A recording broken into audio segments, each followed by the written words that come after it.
Hi అండి. Welcome back to my channel. ఇక్కడ వచ్చేసి ఏందంటే ఇంక కనకంబరం మొక్క ఒకటి ఉందండి. దానికే కొమ్మలు కొమ్మలుగా వచ్చిందనమాట. ఇంకా ఒక్క చెట్టే ఉంది. ఒక్క చెట్టే గానీ పక్కకొచ్చేసి కొమ్మలు కొమ్మలుగా వచ్చిందనమాట. ఇంకా అవి వచ్చేసి ఏందంటే ఫ్లవర్స్ కోస్తున్నాననమాట. ఇంకా ఎక్కువగా కనిపించినాయి అనమాట. ఇంకా ఎందుకులే వేస్ట్‌గా పోవటం అని చెప్పేసి నేను ఇంకా కవర్ తీసుకెళ్ళి కోసాననమాట పువ్వులొచ్చేసి. ఇవేందంటే చాలా వెయిట్ తక్కువగా ఉంటాయండి. అసలు వెయిటే ఉండవు అసలు. కొన్ని పువ్వులొచ్చేసి బంతి పూలు కానీ, ఏమన్నా మందారాలు కానీ కొంచెం ఎక్కువ పెట్టుకున్నప్పుడు ఏందంటే కొంచెం వెయిట్ అనిపిస్తాయి మల్లెపూలు ఒకటి. ఇవొచ్చేసి ఏందంటే మనం ఇంకా ఎంత మాల కట్టినా ఏందంటే అసలు వెయిట్ తక్కువగా ఉంటదండి. చాలా వెయిట్ తక్కువగా ఉంటది. అసలు చాలా వెయిట్‌లెస్. ఈ కలర్ వచ్చేసి ఎక్కువ రోజులు ఉండదండి. ఈ ఫ్లవర్స్ వచ్చేసి కొంచెం నేను వేరే కనకంబరాలు అని చెప్పేసి మొన్న మాల కట్టాను గదా! అవొచ్చేసి అయితే నిలవుంటాయి. కానీ ఇవి నిలవుండవనమాట. ఒక్కరోజే ఉంటాయనమాట. ఒక్కరోజు గూడా కొంచెం ఎక్కువ సేపు ఉండవనమాట.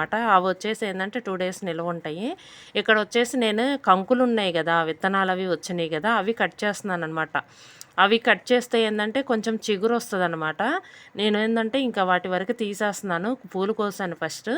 పూలు కోసిన తర్వాత ఏందంటే ఇంకా కంకులు గూడా కట్ చేస్తున్నాను. మరీ ఎండిపోయినట్టున్నాయి గదా! చెట్టుకి కనిపిస్తున్నాయి గదా! అని చెప్పి నేనేందంటే అవి కట్ చేస్తున్నాననమాట. కట్ చేసి అక్కడే పడేసామనుకోండి.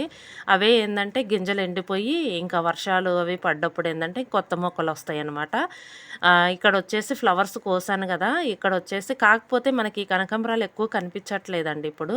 కొంచెం మొన్న నేను మాల కట్టాను గదా! అవొచ్చేసి కనిపిస్తున్నాయనమాట. ఇదండి వీడియో. వీడియో గనక మీకు నచ్చితే లైక్ చేయండి, షేర్ చేయండి. Thank you.